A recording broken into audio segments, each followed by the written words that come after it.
Emergency department closures, long wait times, and lack of access to a family doctor. For those of you living in bigger cities, imagine if the closest hospital were more than a 2-hour drive away. Access to basic and complex health services has been a constant issue for Ontarians living in rural and remote areas. Here to discuss what can be done about it, we welcome Dr. Dominik Nowak, President of the Ontario Medical Association, Doris Grinspun, CEO of the Registered Nurses Association of Ontario, and Neil MacLean, Executive Director of the Brightshores Research Institute based in Owen Sound. Please welcome our guests to the Roma stage tonight for this discussion. Thank you.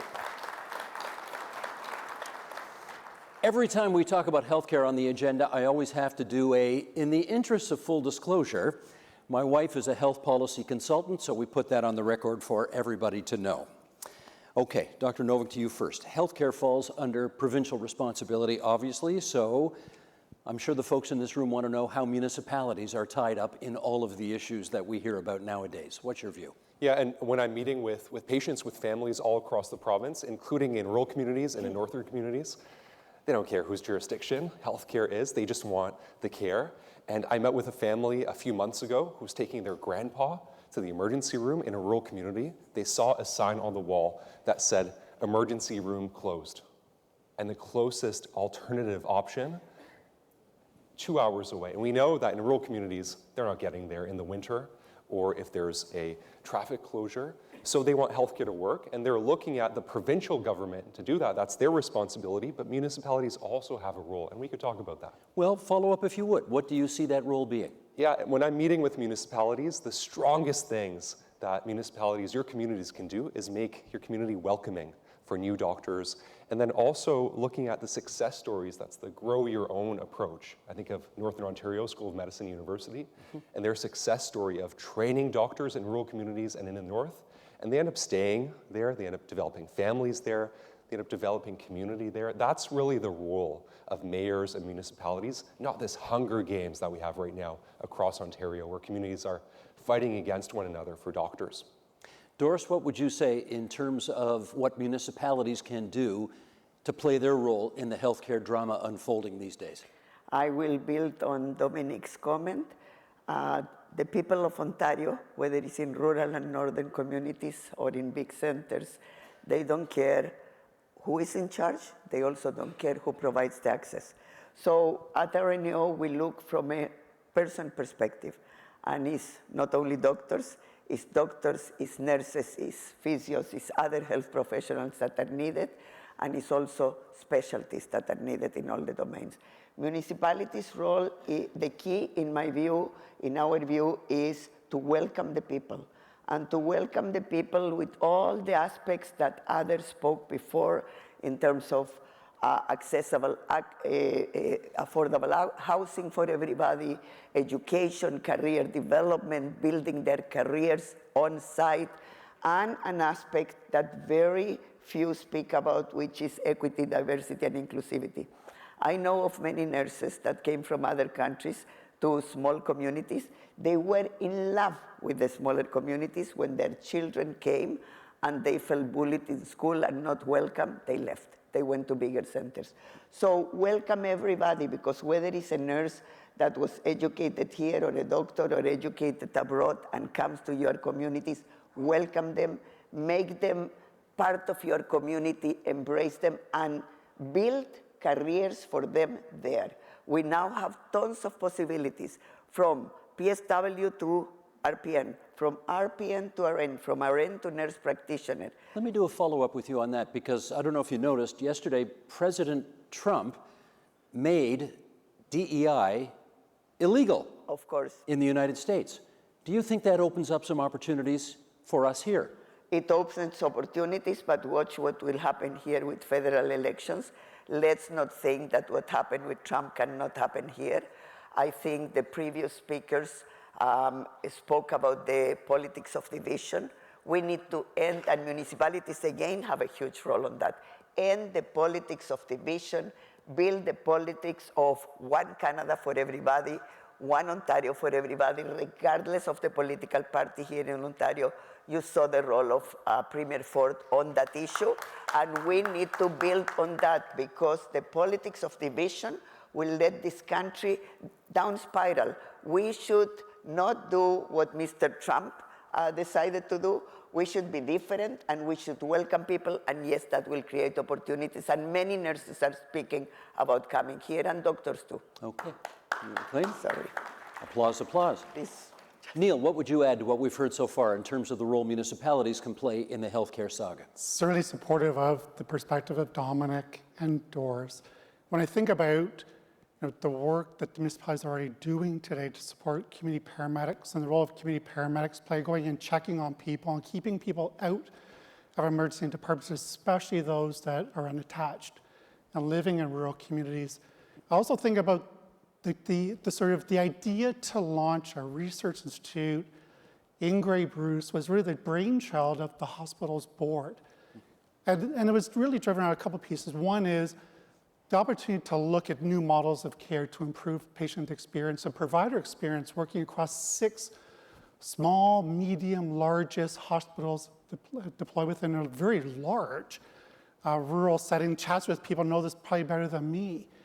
Average population of 175,000 people that swells to over 2 million short stay visits because of cottagers and people going skiing and trekking. It's about how do we link the resources that exist that are provincially and federally funded today into communities that are municipally sort of owned and provided. It scares me that there's more than one funder today. And when if you were to ask me who's the sort of most responsible for funding A, B, C, D, the multiple choice answer would be E, all of the above. And because there's more than one funder, the challenge we have is that cascades down to healthcare being provided in silos. It's disconnected from each other. Providers aren't talking to one another around how can we work effectively across our areas of specialty. And you see that as a patient or as a family member looking after their patients, trying to navigate healthcare systems that are fragmented. Because at the end of the day, healthcare providers in rural communities, I'm super supportive of. I think they're in my mind, they're the MacGyvers of healthcare in terms of solving complex healthcare system issues with baling twine and duct tape or whatever those tools are around them. The ability for municipalities to leverage what's happening in those, the investments across provincial and federal boundaries, I think is what excites me about this, and we see it locally. What's the population of Owen Sound? Population of Owen Sound is about 60,000. Any idea how many docs you've got for 60,000 people? I think totally we know statistically that it's about 12% of physicians work in rural communities. So it's not enough. And even if you move outside of Owen Sound to the other 5 smaller sites, it's one physician working in Lion's Head, right? And it's a one-stop shop. And Lion's Head, Tobermory is an epicenter for cottagers and people going up doing their kayaking, canoeing. So how do we better support them in terms of community investments for paramedics, community nurses, and even the expanded roles of pharmacists? How do we bring together the broader sort of diversity of talents and skills that exist within rural Ontario? The job of the head of the Ontario Medical Association, whoever it is to get out there and hear the stories from around the province and kind of report back as to what you're hearing. So I know people in this room would well be aware of the situation on the ground, but tell us, when there are inadequate numbers of family doctors in rural and northern communities around Ontario, what impact does that have? What are you hearing? Yeah, no, I'd say family doctors and other specialists, and by the way, nurses and other health professionals as well, we're seeing shortages all across the board. Here's what it looks like. I met with a doctor a few months ago who was doing obstetrical care for their community. And they were telling me about this huge swath of land, 500 kilometers wide, where right now it's a desert for obstetrical care, where if you're a person who wants to deliver, who wants to start a family in that community, in the communities that are in this 500 kilometer swath of land, you have to, 1, move, or 2, risk your life. And what we're seeing, what they were seeing, are people that are delivering on the side of the road because they can't get the care that they deserve. And what we're advocating for is a plan from the province that has some sort of sensible distribution of doctors, nurses, other health professionals, builds out teams across communities so that that example doesn't happen anywhere in Ontario, because that's really unacceptable. I see you brandishing some kind of report there, Doris. What's that? So we have reports after reports. This is over 10 years ago, coming together, moving forward, building the next chapter of Ontario's rural remote nursing workforce. So some of it has materialized. Just to give credit where credit is due, government does listen, whether it's this or past government or future. Some of it they listen, both provincially and federally. You just saw the interpretation of Minister Hollander on the issue of nurse practitioners, that they can absolutely and they must be part of the health plan, not the OHIP, by the way. And we don't think it should be OHIP, but parallel. The reality is, why isn't it moving? Why isn't it moving that in rural and northern and other communities there is not a link, for example, between hospital care and housing? That needs to happen. In many communities, the problem is housing. So we heard solutions about housing. It's all an integrated whole for people, for Ontarians in those communities, for municipalities. It's not about nursing, doctors, or only healthcare. It's the whole enchilada, as we say, in my background, right? So it's everything together. And that also is for the health professionals. They're desperate to provide good care. They love living in your communities. And by the way, they respect hugely, and so do we. We work with mayors all across the country, hugely. But you heard politicians today speak about the opioids crisis. Well, this province just closed 10 safe consumption sites. That's not evidence-based. Well, they say they're opening up these heart hubs that are designed to deal with that. Yes, but that's part of the pie. We all absolutely requested that they open the wraparound services, but not instead of having a place where instead of the needles being on the street, right, they will be not a place where people will die in the streets alone, by the way, with poison trucks, not with overdose, poison trucks, because we don't want to allow to continue nurses, by the way, they are the ones that serve these people, to test the drugs. It all goes together. And unless we look at the lives of people together and health professionals as part of the equation instead of the center, and that's why it's so important, the role of municipalities, then we are not going to solve this puzzle. Not in terms of retention of staff and recruitment, and not in terms of services for people. It's everything, social determinants and healthcare workforce, and system transitions. Neil, I want to get Neil in on this angle, and that is, okay, I never want to interrupt applause for Doris when that happens, okay.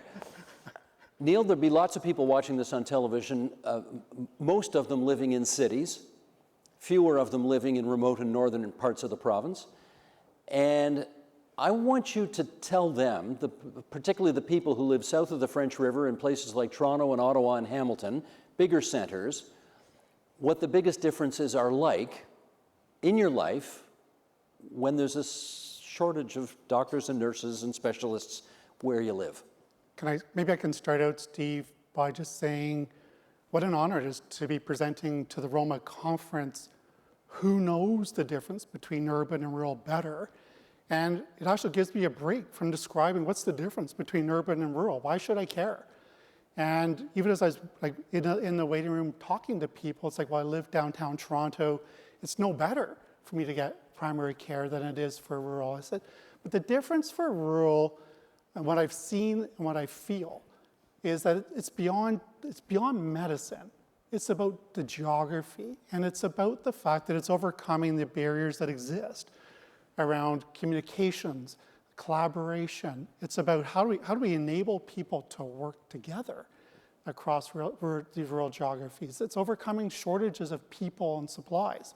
It's the, I would say, insatiable demand for services for people that are wanting to age and live in rural communities, which I'm a strong supporter of. Like, nobody wants to end up in a long-term care home by design.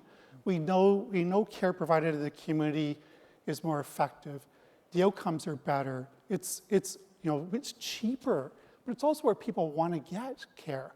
The number one issue in my mind for rural is distance shouldn't be a predictor of health outcome. It is. And we know today, and the work that even Heart and Stroke nationally have done around stroke care, is time is brain. So the further you're traveling for hyperacute issues, whether it's for stroke or cardiac, the more likelihood for a positive outcome declines. And so how do we mobilize resources to bring them closer to where people are? And how do we look at different types of resources to support them? Not to say that physicians and nurses aren't doing great jobs, but in rural Ontario, we don't have enough of them as we're recruiting physicians and training them up. And likewise with nurses and RNs in particular, what is the role for non-regulated healthcare workers? Family members are providing care well today. How do we embrace people that could take some of the load off of nurses to support people in the communities and doing those checks? Help with medications, helping them just get ready or get to doctor's appointments. Transportation's a fundamental barrier for people living in communities. And I think we've lost a lot of the social fabric of communities and neighbors who will look after each other because we're all getting older. Our children have moved away to go to school and pursue careers in other cities. When I think about the difference of downtown Toronto or even Ottawa, like Ottawa's outside of downtown of Ottawa, Ottawa's rural. Like the travel distance from like Ottawa to Nepean and the points beyond, it's no different on my mind than the ecosystem that exists today within Grey and Bruce. Maybe it has a different sort of smattering of French language, but Grey Bruce has a very interesting population of Indigenous people.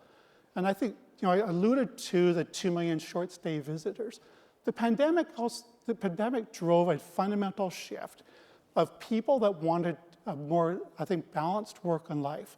And so they've chosen to move out of the large urban settings like Toronto, and they're living in Meaford or Markdale and Thornbury. And so these are people used to receiving care in a different way.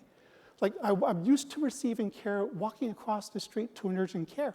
I can get that 24/7.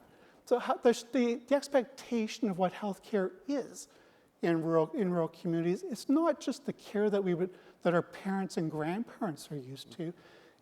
There's a driving force now around care that people that are moving into the rural regions from urban settings are now expecting. Well, let me follow up with Dominik on that. And to this extent, everybody I think in this room knows that healthcare is the largest line item in the provincial budget. Maybe 15, 20 years ago, it was approaching 46, 47, 48% of the budget. They've now bent the healthcare cost curve somewhat, but it's still over 40% of the Ontario budget. And we see the provincial government making announcements all the time, mostly in bigger cities, in fairness, of new towers for hospitals they want to build and so on and so forth. What are we up to now? Is it $80 billion a year in health spending, I think? I think it's about $80 billion a year that the provincial government spends. Do you see that money getting into rural and northern Ontario? Yeah, and look, the investments that we're talking about, including primary care, a family doctor for everybody, but also teams for everybody, including doctors, nurses, other health professionals, they save money in the long run. So we can't afford not to make those investments. And I think of the benefits of having a connection to primary care, a connection to family practice. You end up using emergency departments less often. You end up in hospitals less often and for shorter, getting cancer screening and other preventive care done on time. And you end up costing the healthcare system less money, so we make it more sustainable for years and generations to come. That's what we're talking about here. We're talking about making investments now that are going to save money in the long term and make our system more sustainable. And that's why we can't afford not to make these changes and foundational investments in primary care, community care, in home care, these sorts of things that we're advocating for. Doris, we're certainly spending a lot of money. Is it getting out to the rural and northern areas? So just to make a correction first, if you decrease the denominator because you spend less in social services, environmental health, etc., then of course the equation will give you increase percentage GDP. So that's an issue. We believe very strongly that unless the health system anchors in primary care, with all due respect to hospitals, they are important and they have a role, and I will speak in a minute about how you link in rural communities primary care with hospital care. Unless we do that, we will spend money more and more and more in illness, less and less and less in prevention, and it will cost more. And that's where it also comes the ring of what the United Nations calls the development goals, right, of social determinants of health. That's the link between also healthcare and housing. Now, in communities, in smaller communities, first of all, we need to look at innovation. We keep doing actually the same, okay? Innovation will mean instead of closing emergency departments, and I have spoken with the Premier about this immensely, don't close emergency departments, link them with primary care, completely, link them, not merge them, link them. In communities where you have upflows of people during summertime, again, link it, because otherwise people stop to go to those communities. So don't cut the corners in terms of what rural communities need. Give them the means for them to create innovation. Team-based models, I mean, you heard before, even Mike Schreiner, that I have huge respect because he often speaks more clearly about nursing, but it's doctors, doctors, doctors. Rural communities, when you guys do job fairs, it's about doctors. Build teams, and thank goodness Jane Philpott is coming exactly to that, right? Teams where patients or people, because it's people like you and me that one day have the title patient, build actually the entry point, and now with Minister Hollander is clear, is either to a doctor or to a nurse practitioner.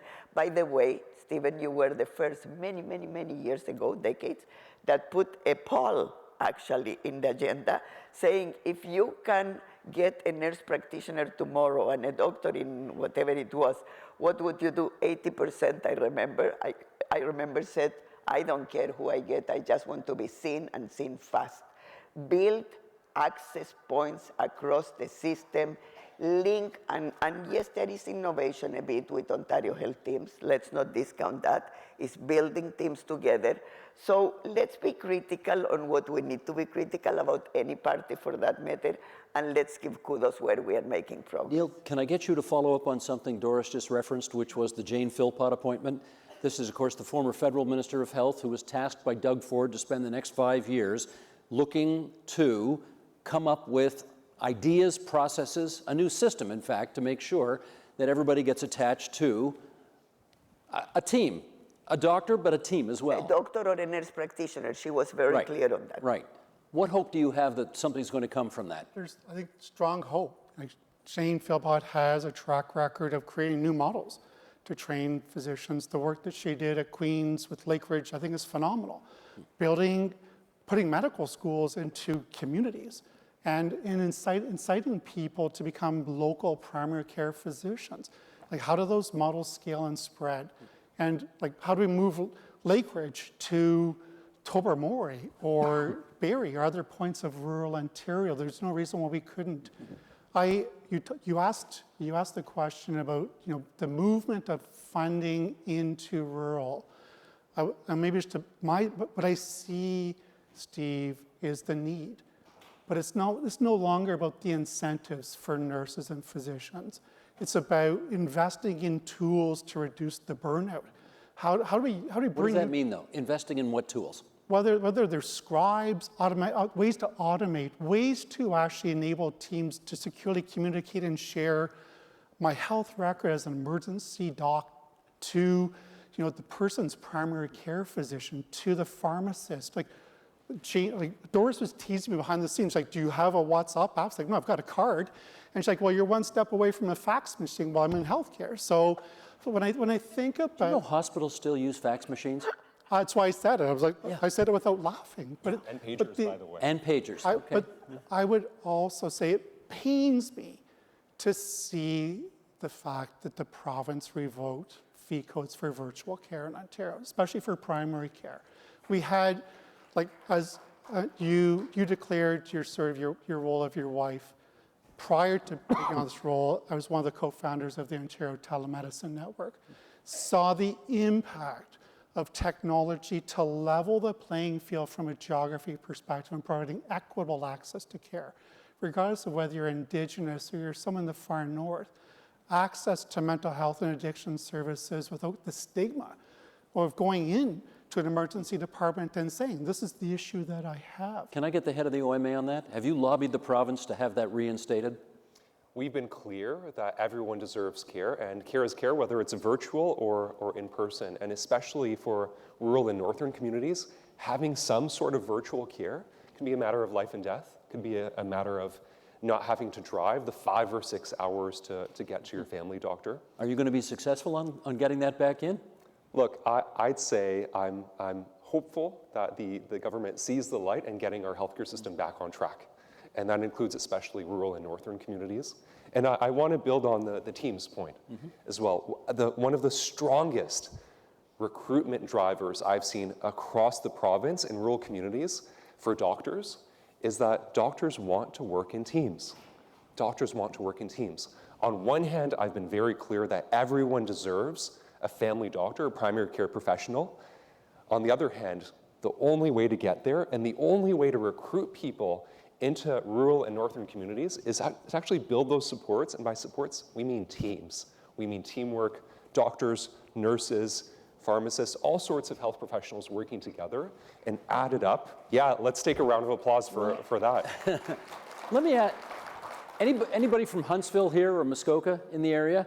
Okay, so you no doubt know that you have a program there to pay doctors $80,000 in a lump sum fee if they will come to the community and stay for 5 years. Does that work?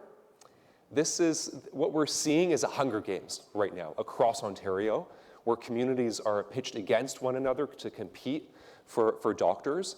And I don't think that's acceptable in terms of leadership from the province. And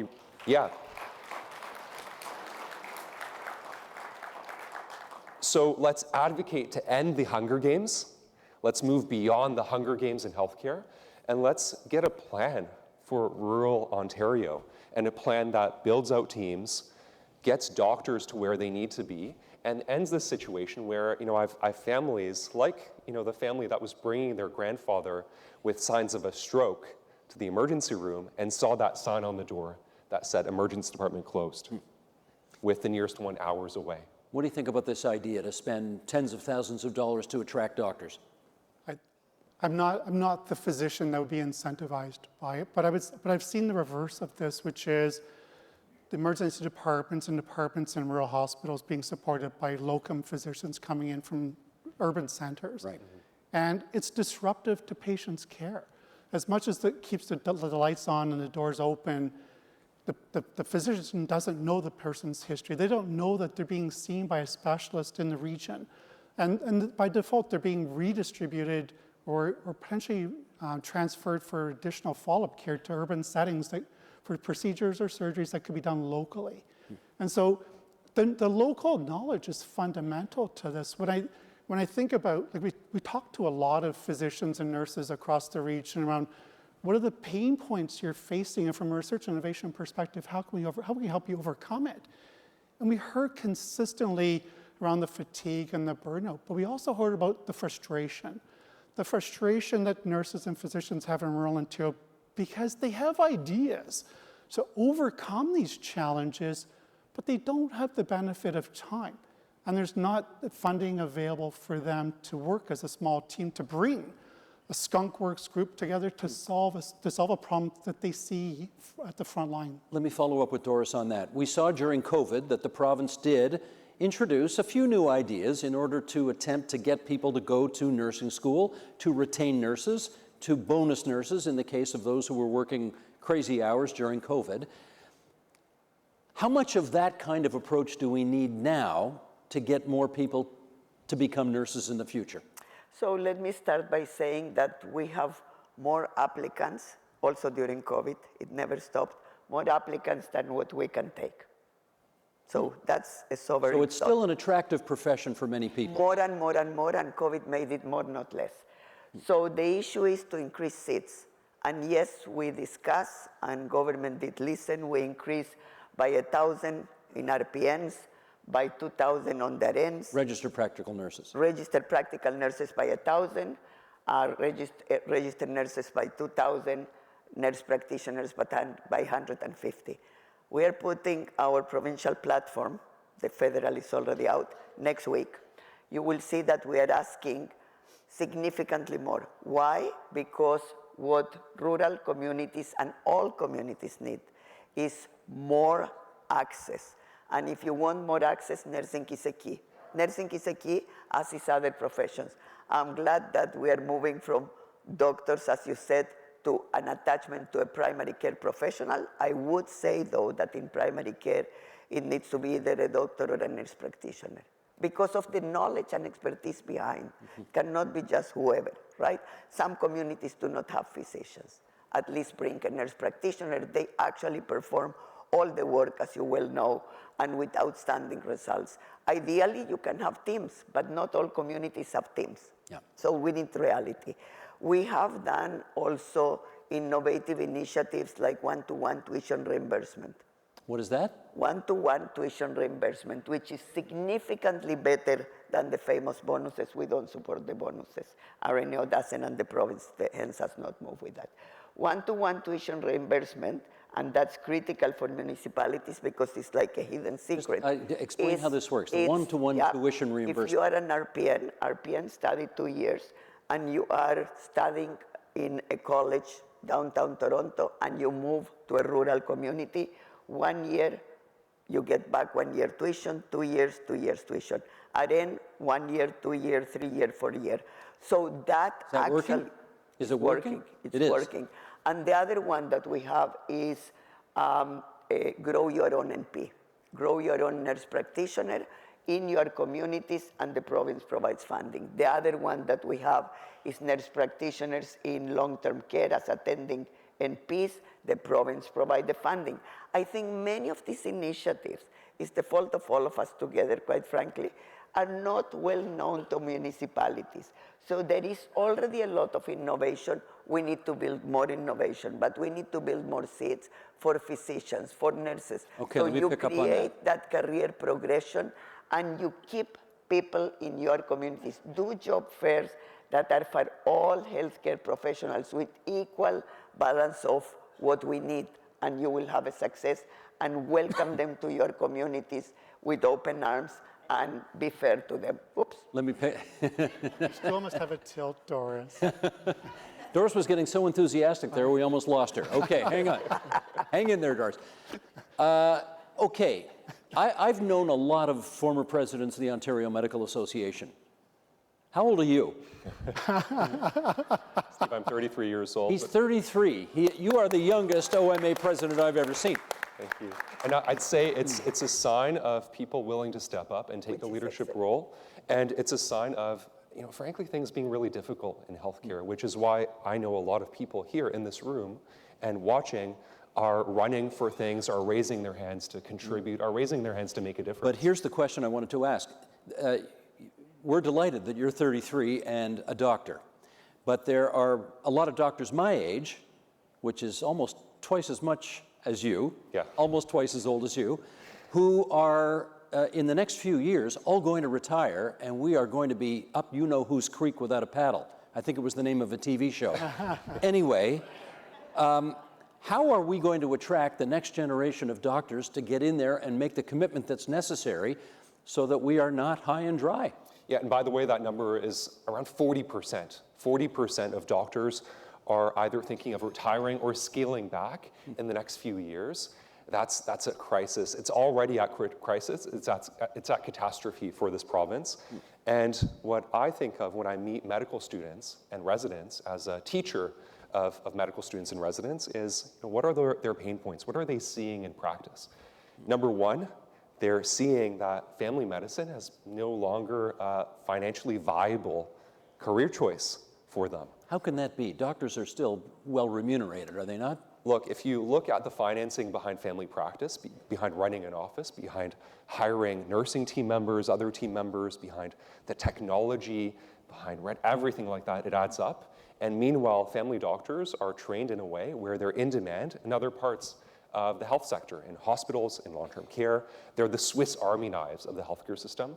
So it's become no longer a viable career choice when medical students can choose another way of practice. And then number two, the administrative burden. The administrative burden is 19 hours per week. That's crushing for our family doctors. And medical students see that and they say, look, I don't want to spend my evenings at 10 or 11 p.m. at night and my weekends when I'm supposed to be off, navigating the sheer bureaucracy and red tape of our healthcare system. They're seeing those two things and they're saying, I'll choose something else. Is there a way out of all that bureaucracy? You know what, there is. And Neil alluded to it, things like AI scribe, technology. This is early studies on this that we've done have shown that AI scribe, so a computer listening in with privacy in mind to a conversation that you might have with your doctor and making the note for your doctor, that can cut down 3 or 4 hours per week of doctor time. And now let's make those investments, let's build teams, and let's set up those conditions so that doctors, family doctors like myself, like new graduates, feel that joy in medicine, joy in clinical care. Because caring for people is joyful. I'm a family doctor myself. I love every moment of it. Where do you practice? I'm at Women's College Hospital in Toronto. And we're a team, by the way, and that's part of what makes it joyful, that I get to work with not just doctors, but also nurses, physiotherapists, mental health professionals, there's support, there's technology infrastructure there. Those are the kinds of conditions that pull doctors in, and they're like gravity to keeping doctors in our communities, including in rural communities. As you watch this issue, these issues, unfold over the years, are we at least getting better at some things?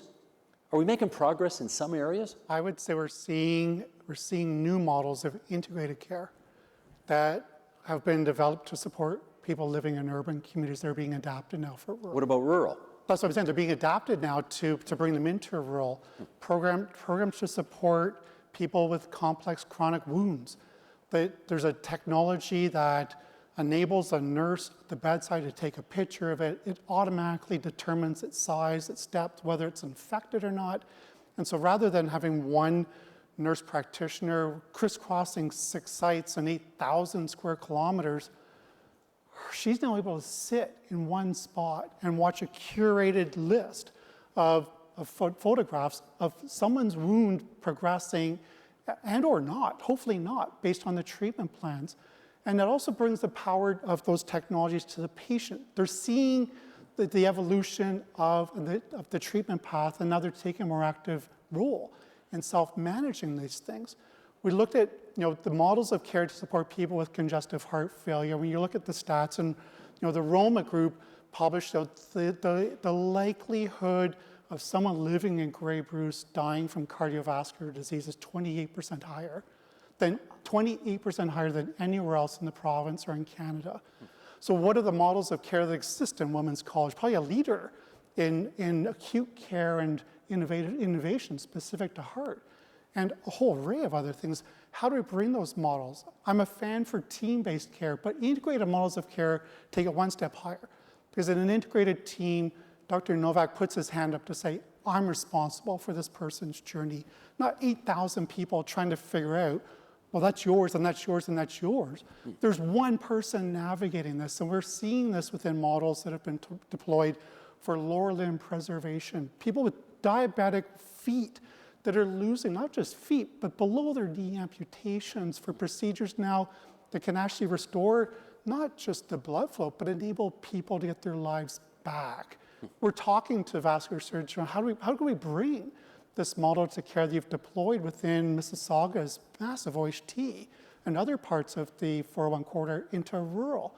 And it's not the sophistication of the technology. It's bringing people together and defining what the resources are. And how do we close those gaps? And how do we use technology to coordinate this? If we don't want municipalities playing Hunger Games against one another to try to attract more medical professionals to their world, what would you suggest they do? Doris, you want to start on that? So First of all, stop looking at pain points and look at aspiration points. Turn it upside down. Not pain points. Not pain points.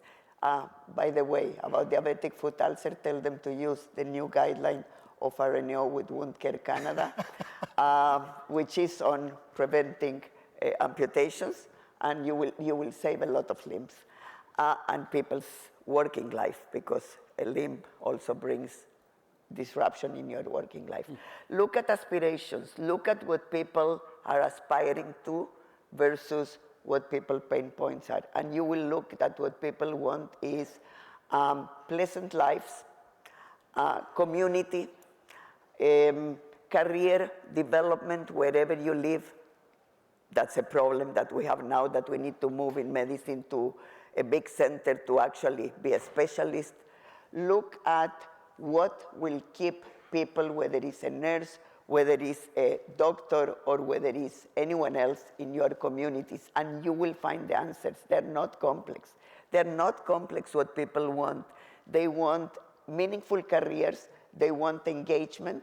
They want career progression, some not.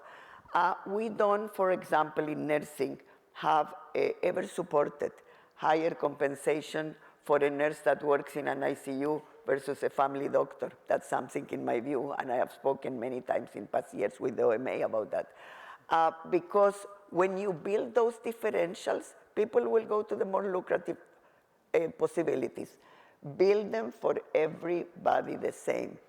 A family doctor is as important, a family nurse as important, a nurse practitioner in primary care as important as one working in ICU.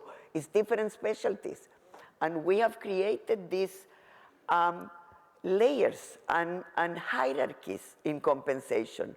We are asking in nursing, harmonizing upwards, whatever a nurse practitioner, I know, whatever is this chair, it's so I can look at all of you, but I want to look at them. Whatever is the harmonizing upwards, the compensation of NPs and nurses in community care, RNs, RPNs, all of them. So rather than going to hospital care because they get paid more, they stay in home care. Home care, we talked about primary care, but home care is a huge challenge. Yeah. In February, you will see that we will bringing and get that ECHO, Enhancing Community Care in Ontario, 4.0. 4.0, it means there were 3 others. We started with Deb Matthews in 2012. We issue ECHO 1.0, speaks about making community the center of care. And some aspects have evolved and have improved. And we need to recognize that, otherwise it gets very demoralizing for everybody.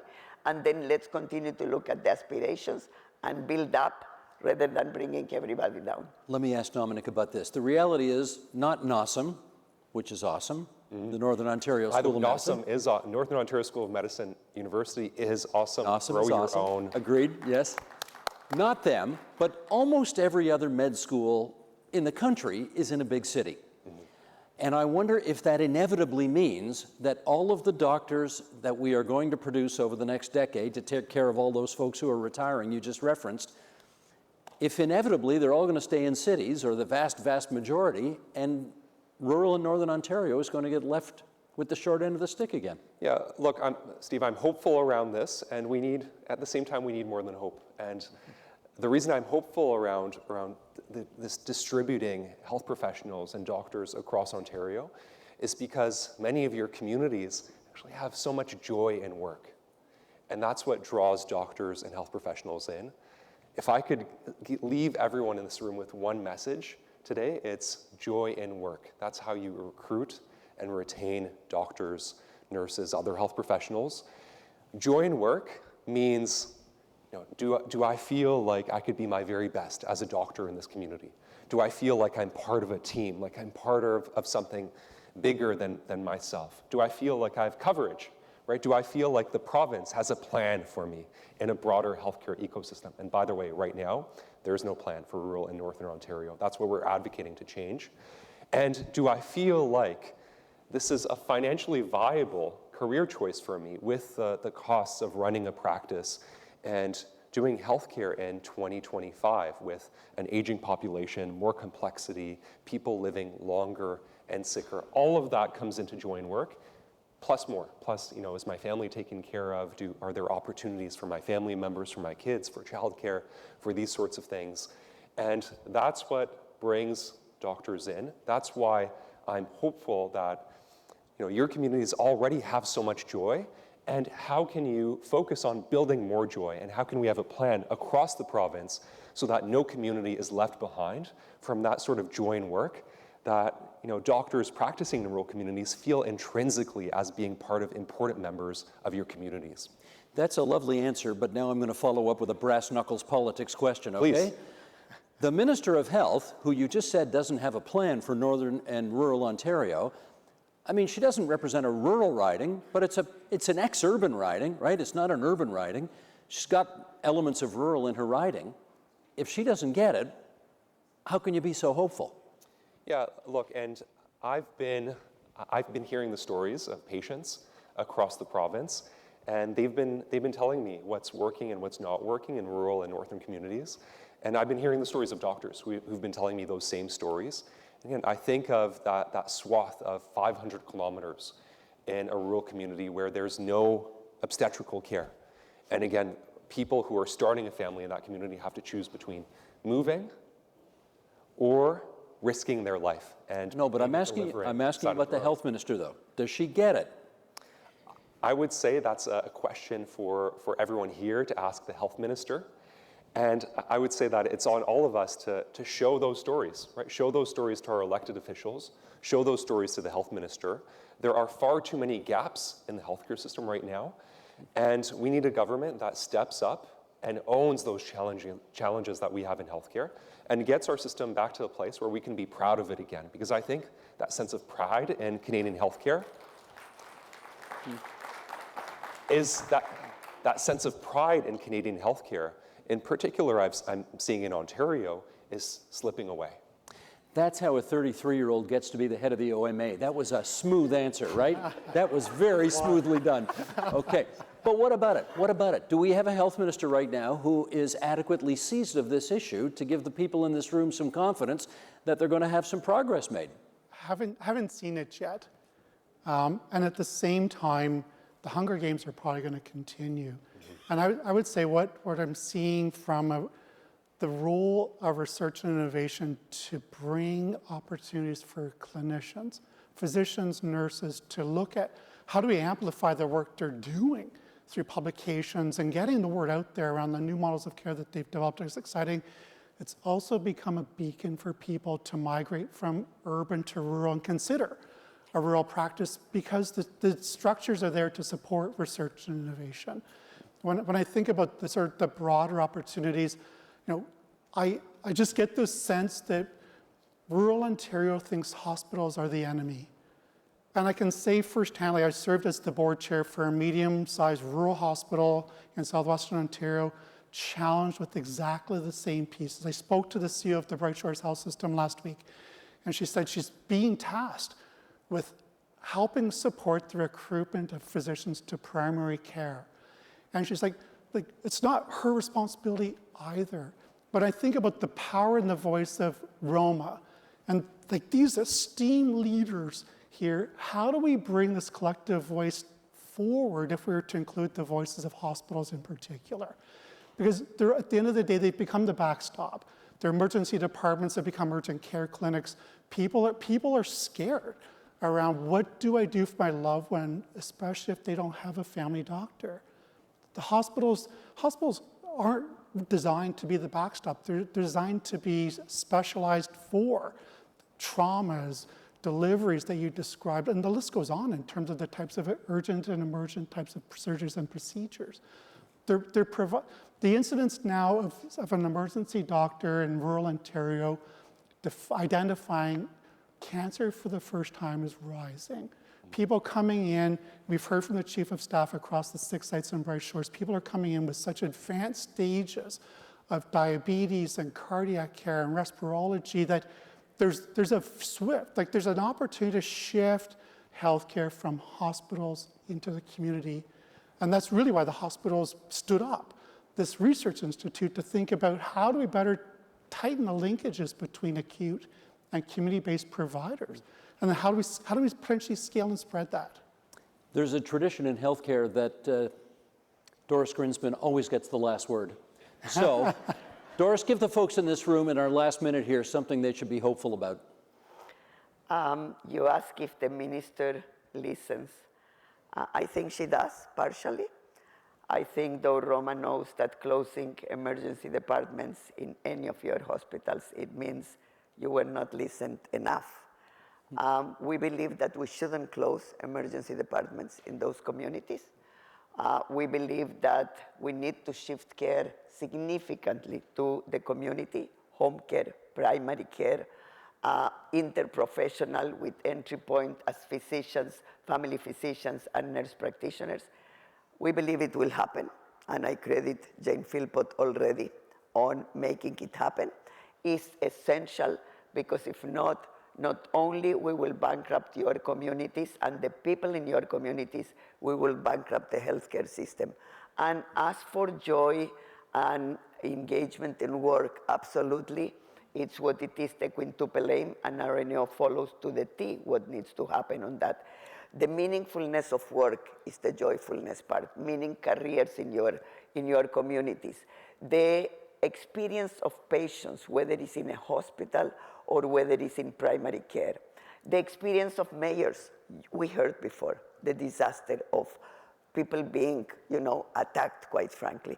That needs to change, and then we will start to decrease cost in a good way, not by cutting resources, but by using them in the right place. And we will improve health outcomes, because if you improve what you just spoke before about early detection of cancer or early detection of diabetes, you actually prevent, whether it's in diabetes, more chronic illness, complications from chronic illness. So you start to build on the health of people, not only, which is important, on the illness. Nurses and doctors and other health professionals work on all of it. So do mayors when you work about housing, etc. That is prevention. So we need to build up on healthy policies rather than focusing only on illness policies. Great. Two-sentence closing thought. There's so much doom and gloom in healthcare right now, but if you look at it in Canada and Ontario, we have world-class doctors, world-class nurses, world-class hospitals, and if you can get through the wait, you'll get world-class care. And world-class mayors. And world-class mayors as well. And we could get our healthcare system back to a place where we're proud of it again, because we have the people that are going to be the foundations of that. Well, we violated the cardinal rule here, which is that Doris always gets the last word. But, okay, we'll give you the last word. He's a doctor, don't forget that. She got it.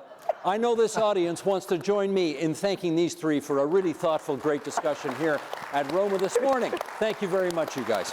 To you, Steve. That was terrific. Well done. Steve, that was a pleasure.